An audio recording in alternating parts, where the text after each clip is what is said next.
Denver 7 On Demand is brought to you by Ferguson and BAC Appliance Center, the best in bath, kitchen, and lighting for your home. I'm Brian Sanders. And I'm Molly Hendrickson with an update from Denver 7. This morning, an unsettling trend has several businesses in Lakewood on edge. Police are looking for whoever shot nearly a dozen businesses with a BB gun over the past week. Denver 7's Micah Smith shows us the broad area hit. We're learning these crimes are happening from 1st all the way to 20th Avenue, and some of these businesses, like Pets World here near 10th Avenue, have had their windows shot out. We've been talking with Lakewood Police, and they tell us a total of 28 cases of vandalism in this area have happened over the past 2 months. 9 of those cases happened within the past 10 days, and the BB gun shootings are happening at different times throughout the day. The vandals are causing quite a bit of damage. Look at the pictures here Lakewood Police sent us of Pets World shortly after the damage happened. You can see the windows were shot out. The good news is most of the damage here has been repaired, but that's not the case for all businesses. So police want your help stopping these vandals before another business is damaged, or worse, someone gets seriously hurt. If you have any information on who may be responsible, Lakewood Police want you to give them a call. Lakewood Police tell us this is still an active investigation, and they're still working on collecting evidence. They say their hope is to collect some surveillance video from one of the businesses that was damaged. Reporting in Lakewood, Micah Smith, Denver 7. For weeks now, the STEM school Highlands Ranch community has shown how strong they are in light of a deadly school shooting just days before the last day of school. Well, today, Douglas County will recognize the bravery and strength of those students and staff during its annual award ceremony. The school district will also honor the first responders. Governor Polis continues his busy week of signing new bills into law today. One of the more than a dozen bills being signed today is the paid family leave bill. Denver 7 has covered this bill extensively since it was first introduced. This will allow time off for caring for a new child, caring for a sick family member, or for yourself if you become sick.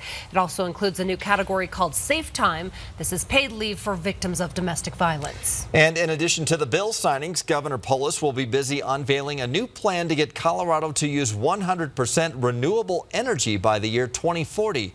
The governor will outline further direction and policies to advance Colorado's climate action. Today, President Trump will be in Colorado delivering the commencement address at the Air Force Academy's graduation. President Trump will touch down at Peterson Air Force Base later this morning. The ceremony itself begins at 10:30, but we expect I-25 to be jam-packed starting as early as 6 a.m. when the base gates open. The Air Force Thunderbirds have been practicing all week for the iconic flyover. Olympian Michaela Schifrin actually got to ride with them on Tuesday. She's no stranger to high speeds and high thrills, even saying this was hard to describe. She says it's the most incredible thing she's ever experienced, which of course says a lot. Well, there's no denying Coloradans love their alcohol. From craft beer to local whiskeys and wines, the industry is huge in our state. Well, now health officials have a warning. Denver 7's Eric Lufer explains why Denver Public Health says the city has a drinking problem. All this data based on binge drinking. That's when men drink 5 or more drinks in 2 hours and women drink 4 or more drinks in 2 hours. Now the number here, 27%, 1 in 4 people binge drink in Denver. Doesn't sound horrible, but it's worse than a lot of other cities similar to Denver, like Las Vegas, Salt Lake City, Seattle, and Austin. Denver Public Health attributed the drinking rate here to a, quote, culture of alcohol and low alcohol taxes in Colorado. The state ranks 39th in wine taxes, 46th in beer taxes, and 47th in taxes on spirits. We recently talked with Dr. Bill Berman, the executive director of Denver Public Health. We have some of the lowest alcohol taxes in the country in the state of Colorado. Tax works to help decrease consumption, decrease binge drinking. In Colorado, about 5 deaths a day are attributed to alcohol. According to the state's Department of Health and Environment, each year 61 people younger than 21 die of excessive drinking here in Colorado, in Denver. Denver Public Health was able to compare other counties from a national report to find out just how bad it was here in Denver. I'm Eric Lufer, Denver 7. The city of Denver also wants you to weigh in on the plan for the future of its parks. Voters passed a new quarter-cent sales tax last year for parks. It's expected to bring in $37 million a year. The Parks Department says its new goal is to create a park within 10 minutes of all Denver residents. We're going to tell our park board that we'd like to spend it on acquisition, on maintenance, on new staff, on contracted services to keep our parks cleaner, and also on new park projects.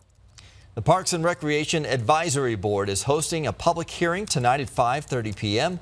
It's at the Webb office building on the 4th floor. A new report out overnight finds Colorado is one of the best states in the country to find a job. Wallet Hub ranked Colorado 3rd behind Massachusetts and Washington. Colorado did well because of its low unemployment rate and the number of jobs that are available. The worst states were Kentucky, Mississippi, and West Virginia. Dinosaur fossils found at a Highlands Ranch construction site have now found their new home at the Denver Museum of Nature and Science. Those fossils were transported to the museum yesterday. Earlier this month, a limb bone and several ribs were found, and then when museum staff made their way out there, they found dozens more fossils. They believe they belong to a horned dinosaur. Well, we know it's still a little chilly for it, but rafting season is underway here in Colorado. Yeah, those in the industry say the cooler weather and the heavy snowpack has changed how they operate a bit. This cold weather has delayed the melt. And normally we'd be approaching higher and higher flows, but right now it's very moderate flows pretty much throughout the state. The Colorado River Outfitters Association says right now is a good time for families while the flows are a bit more moderate.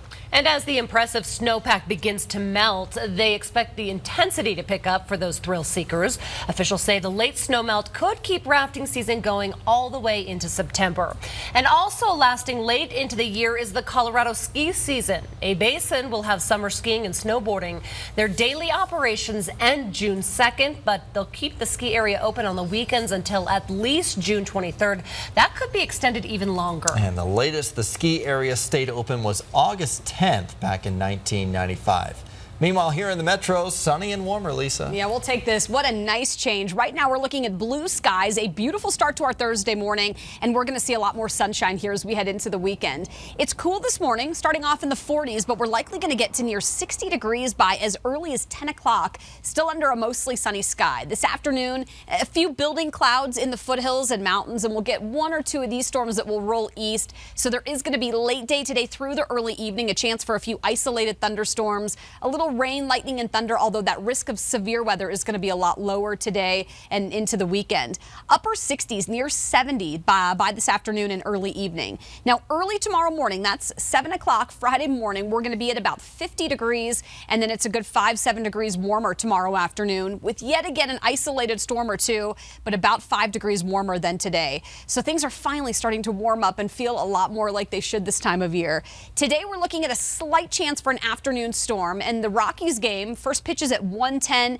Could see one or two of those storms a little later. We should be at about 70 degrees, though, by the end of the game, so really nice baseball weather. Tomorrow, we're at 75, and tomorrow's risk of severe weather also pretty low. In fact, across the country, it's been a really active couple of weeks, and we're only going to see a marginal risk in 2 pockets, so it's going to be a lot better heading into the weekend across the entire country. We're at 75 today, closer to about 80 on Saturday, with a chance for a few late day storms both Saturday and Sunday. So here on the Super 7 day, Saturday we're expecting likely highs near about 80 degrees. In fact, this weekend it's a good 10 to 20% chance of storms, but it's going to be one of the warmest weekends that we've seen this season. So some pretty good pool weather and even warmer into the first of next week. 85, you guys, on Monday, with low 80s on Tuesday, upper 70s Wednesday. So pretty nice for the long haul. Absolutely. Thanks, Lisa. We'll be rooting on 2 young Colorado spellers today, hoping to be crowned champion of the Scripps National Spelling Bee in Washington, D.C. So impressive here. 13-year-old Lauren Guo from Arvada and 13-year-old Cameron Keith from Boulder are 2 of the top 50 who made it to the finals. 15 Coloradans total made it to the National Bee this year.